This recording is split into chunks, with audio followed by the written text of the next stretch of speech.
firstly, what is a presentation? Well, what a presentation is not is a document, an email, a series of bullet points, a one-way download of information.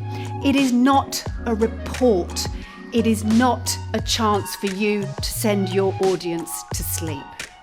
What a presentation is a conversation. It's a two-way dialogue. It's a shared experience. It's a chance for you to engage and motivate and inspire your audience. A presentation is an audio, a visual, and a kinesthetic physical experience. A presentation is not a set of slides. Your slides are only there to support you, because what a presentation is you.